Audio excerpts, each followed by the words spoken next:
নমস্কাৰ good morning মই আজি আপোনালোকৰ সৈতে ভাৰতৰ সংসদ ভৱন অৰ্থাৎ ইণ্ডিয়ান পাৰ্লিয়ামেণ্টৰ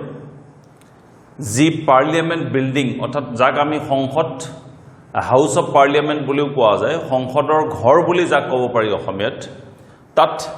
সদায় আমি জানো দুখন আসন আছে এখন হৈছে ৰাজ্যসভা আৰু এখন আছে লোকসভা লোকসভা এণ্ড ৰাজ্যসভা ইয়াৰ পাৰ্থক্যৰ বিষয়ে মই আজি আপোনালোকৰ সৈতে আলোচনা কৰিম Today I am going to discuss the difference between Lok Sabha and Rajya Sabha of Indian Parliament. Eta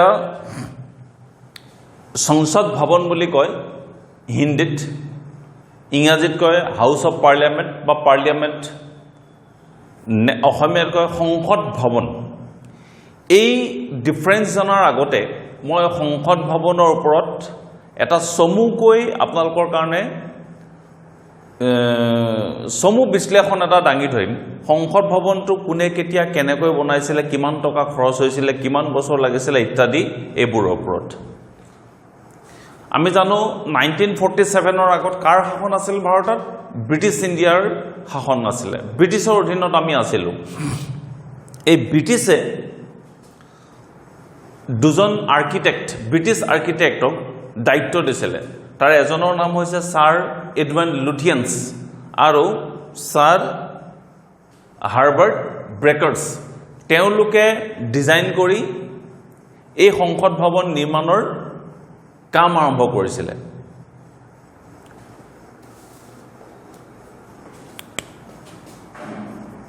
মই আৰ্কিটেক্ট দুজনৰ নাম লিখি দিছো আপোনালোকৰ কাৰণে মনত ৰাখিব sir Edward Lutyens and sir Herbert Baker Construction start হৈছিল কেতিয়া Construction started হৈছিল 1921 ত সবে মনত ৰাখিব After 6 years 6 বছৰৰ পাছত completed open কৰিছিলে completed হৈছিল 6 years of open কৰিছিলে open কেতিয়া হৈছিলে 18 জানুৱাৰী 1927 ত বাই মই নামটো লিখি দিছো সেইখিনি সময়ৰ governor general of India lord একদম মনত ৰাখিব Irwin governor general of India viceroy বলিও যাক আমি কোৱা যায় তাৰমানে যেটো সংসদ ভৱন আছিল তাৰ কাম কাক দায়িত্ব দিছিল ব্ৰিটিছে দুজন ব্ৰিটিছ আৰ্কিটেক্ট আছিল sir Edward Lutyens and sir Herbert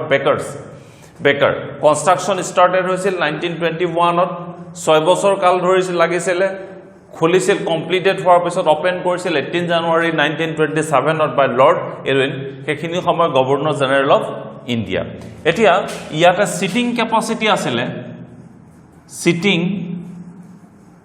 capacity আছিল সেইখিনি সময়ত 790 আৰু প্ৰায় এপ্ৰক্সিমেটলি খৰচ হৈছিল সেইখিনি সময়ত প্ৰায় 8.3 মিলিয়ন সেইখিনি সময়ত মনত ৰাখক প্ৰায় সেইখিনি সময়তে প্ৰায় 8.3 এপ্ৰক্সিমেট এটো কোৱা যায় এপ্ৰক্সিমেট বুলি প্ৰায় 8.3 কোটি টকা খৰচ কৰি আমাৰ যেটো সংসদ ভৱন যাক আমি পাৰ্লিয়ামেণ্ট বিল্ডিং বুলি কোৱা হয় দিল্লীত অৱস্থিত তাক বনোৱা হৈছিল এতিয়া এখিনি আপোনালোকে এটা স্ক্ৰিনশ্বট মাৰি লওক এখিনি নলেজ আহিব মই ডিফাৰেন্সছ যোৱাৰ আগতে মই ইণ্ডিয়ান পাৰ্লিয়ামেণ্টত য'ত আমি ৰাজ্যসভা আৰু লোকসভা থাকে তাৰ মই এটা সিম্পল ডেসক্ৰিপচনছ দি লৈছো ফৰ ইয়োৰ বেটাৰ নলেজ এতিয়া যেটো ডিজাইন কৰিছিল হেতু আছিল এটা সাৰ্কুলাৰ টাইপৰ আমাৰ ভাৰতীয় যেটো সংসদ ভৱনটো হেতু আপোনালোকে মন কৰিব হেতু সদায় সাৰ্কুলাৰ টাইপ অৰ্থাৎ ঘূৰণীয়া আকাৰৰ কেনেকুৱা আছিল মই দেখাই দিছো খুব ইন্টাৰেস্টিং সংসদ ভৱনটো সদায় সাৰ্কুলাৰ টাইপৰ আছিল এটো সাৰ্কুলাৰ টাইপ এই সাৰ্কুলাৰ টাইপৰ মাজতে কিছুমান অফিস আছে ইয়াতে আপোনালোকে দেখিলে দেখিব তাৰ ভিতৰত যেটো সংসদ ভৱনৰ যেটো সাৰ্কুল আছিলে প্ৰায় 6.3 একৰ্ছ মানত প্ৰায় 20 বিঘা মান মাটিত আছে অসমীয়া দেন ইয়াক সাৰ্কুলাৰ মেডলত থাকুতে সদায় মনত ৰাখিব সাৰ্কুলাৰ হয় ইয়াক তিনিখন সদন বনাইছিলে সেইখিনি সময়ত ব্ৰিটিছ ইণ্ডিয়াই কেনেকুৱা আছিলে সেমি সাৰ্কুলাৰ বুলি কয় তাক মানে দেন তিনিখন সেমি সাৰ্কুলাৰ মনত ৰাখিব এনেকুৱা তিনিখন সেমি সাৰ্কুলাৰ সদন বনাইছিলে ইয়াৰে এখনত সেইখিনি সময়ত আমি জানো চেম্বাৰ্স অফ প্ৰিন্সেছ সেইখিনি সময়ত ব্ৰিটিছ শাসনৰ সময়ত বহুত ৰজা মহাৰজাই আমাৰ সৰু সৰু অংশবোৰ দখলত আছিলে তেওঁলোকৰ দখলত তেওঁলোকৰ সৈতে গভৰ্ণৰ জেনেৰেল অফ ইণ্ডিয়াৰ বা ভাইসৰয়ে সেইখিনি সময়ত মিটিং পাতিছিলে ক'ত এটা সাৰ্কুলাৰ ভৱনৰ তিনটাৰ ভিতৰত এটাৰ নাম আছিল চেম্বাৰ্স অফ প্ৰিন্সেছ ইয়াক বৰ্তমান নাও ইয়াক লাইব্ৰেৰী হল বুলি জনাজাত আছিল নেক্সট আৰু এটা আছিল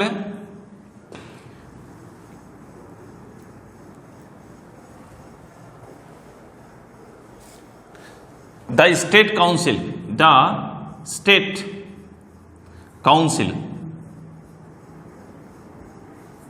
council বুলি কয় সেইখিনি সময়ত বৰ্তমান ইয়াক কয় ৰাজ্য সভা বুলি কয় ষ্টেট কাউন্সিল নেক্সট আৰু এটা অৰ্ধাবৃত্তাকাৰ যেটো সদন আছিল সেইখনৰ নাম আছিল সেন্ট্ৰেল লেজিসলেটিভ এসেম্বলি বৰ্তমান ইয়াক লোকসভা বুলি কয় তিনটা আছিল তিনটা অৰ্ধাবৃত্তাকাৰ সদন আছিল চাব আপোনালোকে টিভিৰ মজিয়া যেতিয়া পাৰ্লিয়ামেন্টৰ ডিবেট ডিসকাশন চাই গোটেইবোৰ চাব আপোনালোকে সেমি সাৰ্কুলাৰ টাইপ অৰ্ধবৃত্তাকাৰ টাইপৰ হয় ইয়াতে এইবোৰ সব বাগান আছিল ইয়াতে সব গাৰ্ডেন হয় এইবিলাক গাৰ্ডেন এণ্ড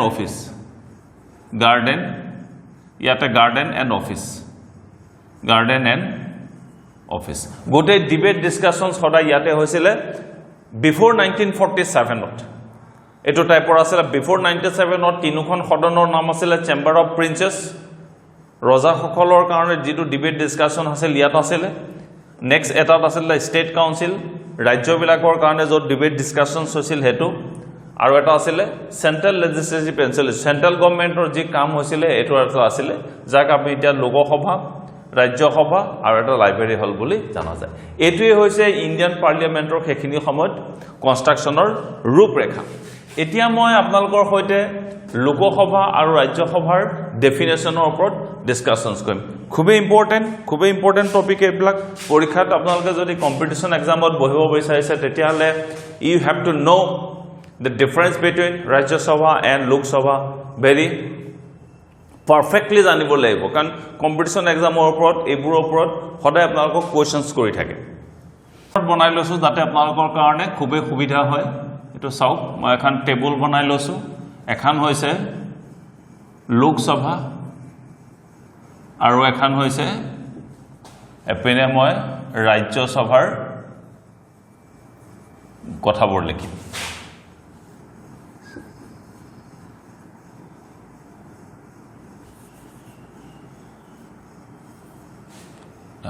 এটি আপোনালোকে ধুনিয়াকৈ চাব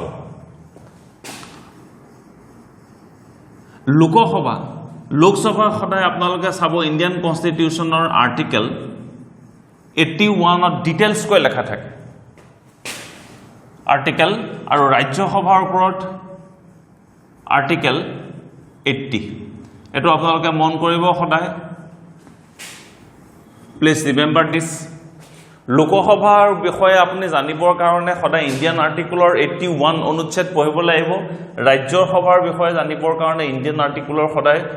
80 অনুচ্ছেদৰ ওপৰত ডিটেইলছ ৰাজ্যসভাৰ ওপৰত লেখা থাকে এতিয়া মই ডেফিনেশ্যন যদি দিওঁ সংজ্ঞা দিওঁ লোকসভাৰ যদি আপুনি মোক সংজ্ঞা বিচাৰে তেতিয়াহলে মই কম হাউস অফ পিপল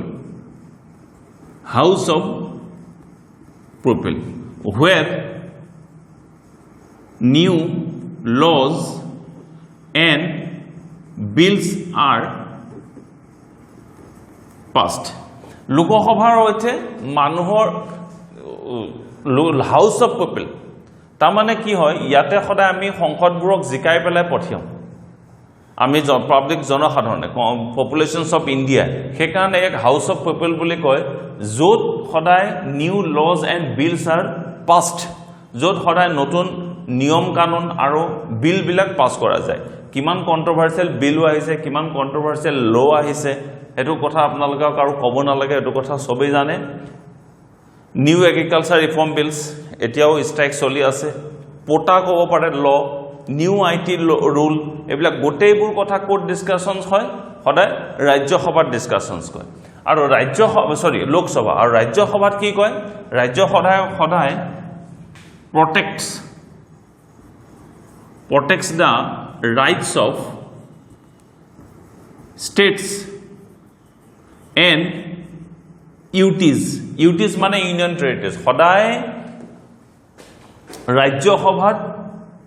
সদায় আমাৰ যিবোৰ ষ্টেট আছে ইণ্ডিয়াত কিমানখন ষ্টেট আছে 28খন ষ্টেট আছে বৰ্তমান সময়ত আৰু 8খন ইউনিয়ন টেৰিটৰিজ আছে তেওঁলোকৰ ৰাইটবোৰ যাতে protects the right সিহঁতে ষ্টেটৰ ৰাইটবোৰ যাতে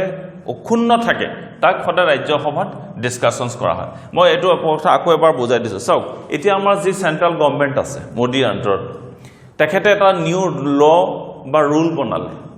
বিল এখন পাস কৰিছে সেন্ট্ৰাল গভৰ্নমেন্টৰ হিচাপে বনাব কমপ্লিটলি তেওঁৰ নিজৰ মতে সেই সেন্ট্ৰাল গভৰ্নমেন্টৰ যেটো ল বা বিল যেটো পাস কৰিছে সেই বিলখন যেতিয়া ৰাজ্যৰ বিভিন্ন ৰাজ্যলৈ তেওঁ লৈ যাব সেই ৰাজ্যবোৰৰ প্ৰটেক্ট হ'বনে নহয় ফেডাৰেল ষ্ট্ৰাকচাৰ বা ৰাজ্যসকলৰ কিবা ক্ষতি হ'ব নেকি সেই বিলখন ইমপ্লিমেন্ট কৰিলে সেই বস্তুটো সদায় ডিসকাশন কৰে ৰাজ্যসভাত হেতু কথাই ডিফাৰেন্স এটোৱে Rajya Sabha always protect the rights of states and union territories সেইকাৰণে ইয়াক এই লোকসভা সদায় হাউস অফ পিপল বুলিও কয় বুজিছানে ইয়াকে সদায় শৰ্ট ফৰ্মত হাউস অফ পিপল আৰু এই ৰাজ্যসভা সদায় কাউন্সিলস অফ ষ্টেটস বুলিও কয় ইয়াক শৰ্ট ফৰ্মত হাউস অফ পিপল মানে মানুহৰ দ্বাৰা যি গঠিত হয় জনসাধাৰণৰ দ্বাৰা আৰু ইয়াক council of states and UTs বুলিও শৰ্ট ফৰ্মত কেতিয়াবা আপোনালোকৰ কাৰণে নিৰ্দেশ কৰা যায় এটো লেখাই থাকে মোটামুটি আপোনালোকে ক'ব পাৰে হাউস অফ পিপল আৰু কাউন্সিল অফ ষ্টেটস সদায় ৰাজ্যসভা আৰু হাউস অফ পিপল হ'ব লোকসভা নেক্সট আৰু এটা মই লিখি দিছো সদায় এই লোকসভাক লোৱাৰ হাউস নিম্ন সদন আৰু ৰাজ্যসভাক আপাৰ হাউস বুলিও কোৱা যায় নেক্সট টাইম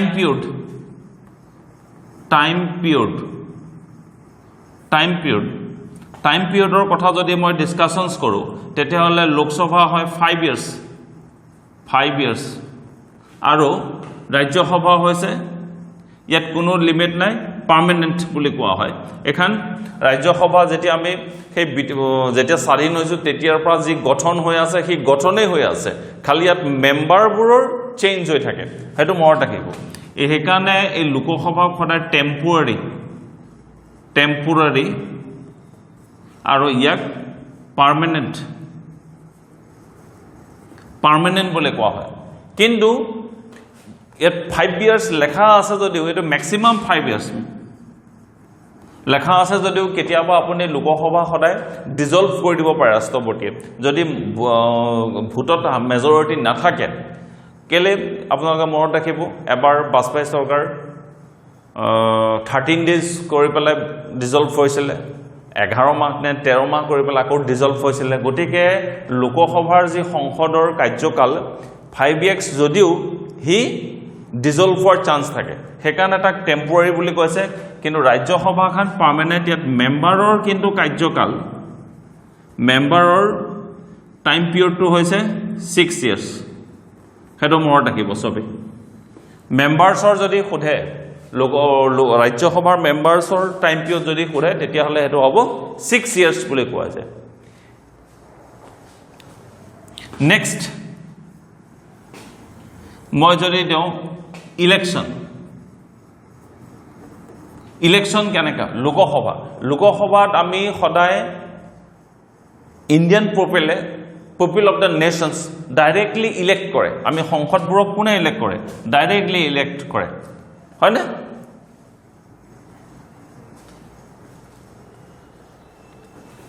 ইয়াতে ইলেকশ্যনৰ ক্ষেত্ৰত ইয়াতে সদায় লোকসভাৰ যি সংসদ থাকিব ডাইৰেক্ট কমন পিপল ইলেক্ট কিন্তু ৰাজ্যসভাত কি হয় ৰাজ্যসভাৰ যিবোৰ সংসদ হয় সেইবোৰ কেতিয়া ইলেকশ্যন হয় কি হয় খুব যদি নিউজত আপোনালোকে চাই নাথাকে তেলে একো গমেই নাপাব খালি ইয়াত এটা কথা মনত ৰাখিব ৰাজ্যসভাৰ যি সংসদ বা মেম্বাৰবোৰ সদায় ষ্টেট আৰু ইউনিয়ন টেৰিটৰি যিবোৰ এমএলএ থাকে এমএলএ বুৰে on preference basis transferable vote বুলিও কয় যাক কোৱা হয় proportional representative systemৰ সহায়ত সদায় ইয়াক ইলেক্ট কৰে কাক ৰাজ্যসভাৰ মেম্বাৰ গতিকে ইলেকশ্যনৰ ক্ষেত্ৰত সদায় মনত ৰাখিব লোকসভাৰ যি সংসদ থাকিব সি সদায় কমন পিপলৰ দ্বাৰা নিৰ্বাচিত হয় কিন্তু ৰাজ্যসভাত সদায় আমাৰ যিবোৰ ষ্টেটছ আৰু ইউনিয়ন টেৰিটৰিজ কেন্দ্ৰীয় শাসিত প্ৰদেশ থাকে তাৰ এমএলএ সকলে চইচ বেচিছত ৰাজ্যসভাৰ মেম্বাৰ সিলেক্ট কৰে এতিয়া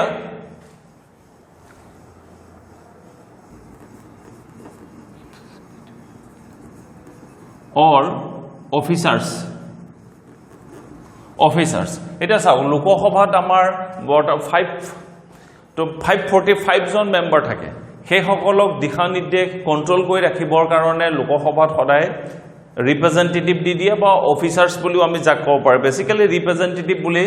বেছি ক'ব পাৰে আপুনি ইয়াতে সদায় ৰিপ্ৰেজেন্টেটিভ থাকে স্পিকাৰ এণ্ড ডেপুটি স্পিকাৰ অধ্যক্ষ আৰু উপাধ্যক্ষ বুলি যাক কয় স্পিকাৰ আৰু কিন্তু ৰাজ্যসভাত আকৌ কি থাকে ৰিপ্ৰেজেন্টেটিভ প্ৰেসিডেন্ট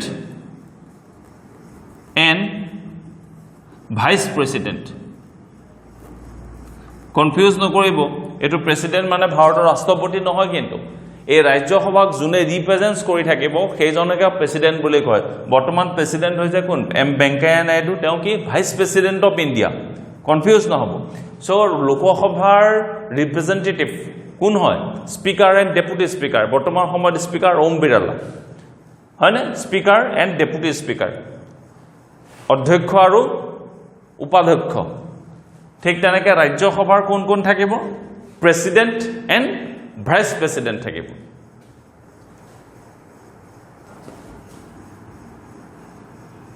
মই নেক্সট পেজত আহিছো এতিয়া মেম্বাৰ্স লোকসভাত ম্যাক্সিমাম কিমান থাকে ইণ্ডিয়ান কনস্টিটিউশনছ মতে ম্যাক্সিমাম থাকিব 552 কিন্তু এট প্ৰেজেন্ট কিমানজন আছে 545 ইয়াতে মই ইন্টাৰেষ্টিং কথা এটা কৈ থৈছো প্লাস nominated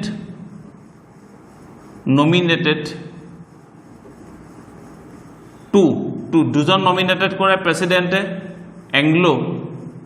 ইন্ডিয়ান এটো আপুনি কোড পাব আৰ্টিকেল 331 আৰ্টিকেলত সদায় আমাৰ ৰাষ্ট্ৰপতিয়ে লোকসভাৰ কাৰণে দুজন নমিনেটেড কৰি ৰাখিব পাৰে এংলো ইন্ডিয়ান আকৌ এংলো ইন্ডিয়ান কি বিফোৰ ইন্ডিপেন্ডেন্ট বহু সংখ্যক বিদেশী আহি আমাৰ ভাৰতবৰ্ষত নিগাজিকৈ থাকিবলৈ লৈছিল ব্ৰিটিছ আছিল ফ্ৰান্স আছে পৰ্তুগীজৰ বহুসকল ব্যক্তি আছে গোৱাত গলে দেখিব পৰ্তুগীজ বহুত আছে সেই সকল কি কৰিছিলে বিয়া বাৰু পাতি ভাৰততে থাকি গল তেওঁলোকে আৰু বেক নকৰিলে আৰু কিছুমানে বেক কৰি গুচি গল কিন্তু তেওঁলোকৰ সতি সন্তান বৰ্তমান সময়ত ভাৰততে থাকে সেই সকলকে সাধাৰণতে এংলো ইণ্ডিয়ান বুলি কোৱা যায় এতিয়া দুজন এংলো ইণ্ডিয়ান সদায় ৰাষ্ট্ৰপতিয়ে লোকসভাৰ কাৰণে মনোনীত কৰিব পাৰে আগৰ ৰাজ্যসভাৰ ম্যাক্সিমাম মেম্বাৰ ইণ্ডিয়ান কনষ্টিটিউচনৰ মতে 250 কিন্তু এট প্ৰেজেন্ট কিমানজন আছে 245 নমিনেটেড কিমানজন 12 জন কোৰ পৰা এটো পায় আৰ্টিকেল 81 এট আপুনি এটো পাব আৰু 12 জন কোৰ পৰা আনে ৰাষ্ট্ৰপতি art culture science social service এইবোৰৰ প্ৰতি দেশৰ কাৰণে যি উল্লেখনীয় অৱদান যোগায় কেতিয়াবা খেলুৱৈকো দিয়ে তাৰ কাৰণে প্ৰেসিডেন্টে চাই পেলাই নমিনেটেড কৰি 12 জন থাকে তো ইয়াতে চাওক ইয়াতে মই এটা বস্তু দেখাই দিওঁ আপোনালোকক সবতকৈ ইন্টাৰেষ্টিং মেম্বাৰছত চাও আমাৰ কনস্টিটিউশনছ মতে 552 আছে এট প্ৰেজেন্ট 545 হে লয় তাৰে কি হয় নমিনেটেড দুজন যদি লয় তেতিয়া হলে ইয়াৰ পৰা আপুনি চাওক 552 থাকিব লাগিছিলে দুজন গুছি গলে 5 জন এতিয়াও আমাৰ মই ইয়াতে লিখি দিছো POK = 5 এটো ৰিজাৰ্ভ হৈ আছে তাৰ মানে কি আপোনালোকে যদি চাই 552 আমাৰ টোটাল মেম্বাৰ থাকিব লাগিছিলে তাৰে দুজন নমিনেটেড কিমান থাকিব লাগে 550 কিন্তু আমি ইলেকশন হয় কিমানত 545 ত হয়নে 545 তাৰ মানে 5 জন এই 5 জন কি POK ত ৰিজাৰ্ভ কৰি ৰাখিছে এটা POK কি হয় POK হৈছে পাক অকুপাইড কাশ্মীৰ বুলি কয় এটা কাশ্মীৰত কি হল সবে জানে এখান যদি কাশ্মীৰ হয় এনেকুৱা এখন কাশ্মীৰ আছিল এটা সবে জানে আমাৰ কাশ্মীৰ খান তাৰে বহুখিনি অংশ এইখিনিকে POK বুলি কয় এখিনি কাৰ আন্ডাৰত আছে পাকিস্তানে অকুপাই কৰি ৰাখিছে সেই অকুপাই কৰি ৰাখা জায়গাখিনিৰ পৰা সদায় আমাৰ 5 জন সংসদ সিলেকশনস হ'ব বুলি ইয়াত খালি কৰি ৰাখিছে ইয়াত খালি কৰি ৰাখাৰ আপুনি বেলেগ ধৰণে আৰু এটা বুজিব পাৰে লোকসভাত 5খন চেয়াৰ সদায় খালি ৰাখিব খালি ৰখাৰ মূল উদ্দেশ্য হৈছে ভাৰতত যিমানবোৰ প্ৰধানমন্ত্ৰী হয় হি সদায় সেই খালি চেয়াৰ কিখন দেখি যাতে তেওঁ সদায় মনত ৰাখে যে সেই খালি চেয়াৰখনৰ ৰিপ্ৰেজেন্টেটিভ কৰিব লাগিছিল POK অংশটোৱে সেই খালি হৈ থকা POK আমাৰ হাতত নাই কাৰণে 5খন চেয়াৰ সদায় খালি থাকিব আৰু কোন দিনা গৰম হৈ পেলাই প্ৰধানমন্ত্ৰী এটেক কৰি দিব ঠিকানা নাই আৰু এটেক কৰি পেলাই আমাৰ POK কোনবা দিন আমাৰ হাতলৈ গুছি আহিব তেতিয়া অটোমেটিক্যালি 5 জন সদস্য আমি ইয়াত লোকসভাত পাই যাম বেছিকৈ হেতুৱে হৈছে ৰহস্য হেকাৰণে POK কাৰণে 5খন চেয়াৰ খালি ৰাখে যাতে সদায় প্ৰধানমন্ত্ৰীৰ সেই 5খন চেয়াৰ খালি দেখি তেজ গৰম হৈ থাকে সহজ অসমীয়া ভাষাত যদি মই ক'ব বিচাৰো হেতুৱে ৰহস্য নেক্সট আহিল এজ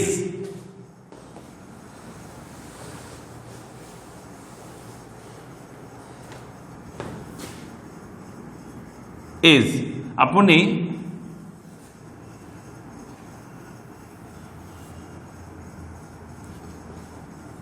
লোকসভাৰ মেম্বাৰ হ'বৰ কাৰণে গেটাৰৰ ইকুৱেল দেন 25 তাৰমানে আপোনাৰ যদি বয়স 25 বছৰ হৈছে তেতিয়া আপুনি লোকসভাৰ ইলেকশনছ খেলিব পাৰিব হেকাৰণে মই গেটাৰৰ ইকুৱেল দেন দিছো 25 আৰু 25 তকৈ ডাঙৰ ঠিক তেনেকৈ ৰাজ্যসভাৰ কাৰণে গেটাৰৰ ইকুৱেল দেন 30 হয়নে গেটাৰৰ ইকুৱেল দেন 30 মানে 30 আৰু 30 বছৰতকৈ ডাঙৰ হেকাৰণে লোকসভাক সদায় ইয়ং ডেকা সদন বুলি কয় আৰু ৰাজ্যসভাক সদায় ওল্ড অৰ্থাৎ বুঢ়া মানুহৰ সদন বুলি কয় কিন্তু 30 আৰু 30 বছৰতকৈ ডাঙৰ মানুহ জানো বুঢ়া হয় এটো মই কি বেসিছত ডিফাইন কৰিছে এটো নকওঁ গতিকে মই ইয়াতে ওল্ড এণ্ড নিউ বুলি লিখি দিছো কিন্তু এক্স্যাক্টলি নিয়ম মতে ওল্ড লেখা থাকে কাৰণ 30 আৰু 30তকৈ ডাঙৰ বুঢ়া বুলি গণ্য কৰা যায় সো এইটো এটা ফ্যাক্ট হৈ গ'ল নেক্সট আহিল পাৱাৰ পাৱাৰ যদি কয় দুখন যেহেতু সদন আছে লোকসভা আৰু ৰাজ্যসভা সদায় পাৱাৰ বুলি ক'লে লোকসভা ইজ more powerful সদায় লোকসভা খুবেই শক্তিশালী বুলি কোৱা যায় Rajya Sabha is less potent than Lok Sabha অৰ্থাৎ আপুনি শৰ্ট ফৰ্মত এটো বুজিব পাৰে যে লোকসভা সদায় বেছি শক্তিশালী হয় কাটকৈ ৰাজ্যসভাতকৈ তাৰমানে Lok Sabha significant role in legislations বুলি ক'ব পাৰি it has significant role in legislation অসমীয়াটো আইন সম্পৰ্কীয় ক্ষমতা মানে আইন সম্পৰ্কীয় যিকোনো বিল বা ল সদায় লোকসভাত পাছ হয় আৰু ৰাজ্যসভাত সদায় protects the rights of states and UTs বুলি আপুনি ক'ব পাৰে কেলে সদায় যিকোনো ল বা ৰিফৰ্ম হোক বা বিল হোক সদায় এটা কথা মনত ৰাখিব এই লোকসভা আৰু ৰাজ্যসভাৰ দ্বাৰা পাছ হ'ব লাগিব সৰ্বসন্মতিকৰণে পাছ হ'ব লাগিব মেজৰিটি বেচিছত কেতিয়াবা ভোটিং হৈও পাছ হয় আৰু এটা কথা মনত ৰাখিব এই দুখন সদনৰ পৰা যদি কোন ল বা বিল পাছ হয় তেতিয়াহ'লে ষ্টেটে ইয়াক মানিবৰ কাৰণে বাধ্য কম্পালসৰি মানিবই লাগিব সেই কাৰণে ৰাজ্যসভাত সদায় protect the rights of states and UTs সদায় তাতে ৰাজ্য আৰু ইউনিয়ন টেৰিটৰি সম্পৰ্কীয় ওপৰত কথা বিবেচনা কৰা যায় আৰু আপোনালোকে নিউজত প্ৰায় দেখিয়ে থাকিব ডিবেট দেখিয়ে থাকিব ৰাজ্যসভাত সো বেসিক্যালি এইকিটাই মেইন ডিফাৰেন্স লোকসভা আৰু ৰাজ্যসভাৰ মাজত মই নেক্সট আহি আছো আপোনালোকৰ মাজলৈ আকৌ এনেকুৱা এটা ভিডিঅ লৈ আপোনালোকে আশা কৰিছো এই ভিডিঅটো চাই কিছু সংখ্যক হলেও নলেজ আহৰণ কৰিব পাৰিব বুলি মই আশা কৰিছো এনেবোৰ ভিডিঅৰ কাৰণে মোৰ চেনেলটো সাবস্ক্ৰাইব কৰি ৰাখিব যাতে ফিউচাৰত আপোনালোকে এনেকুৱা নতুন নতুন টপিকৰ ওপৰত অসমীয়াত জানিবৰ কাৰণে সহজ কৰি জানিবৰ কাৰণে চেনেলটো সাবস্ক্ৰাইব কৰি ৰাখিব বুলি মই আশা ৰাখিছো till then bye bye and take care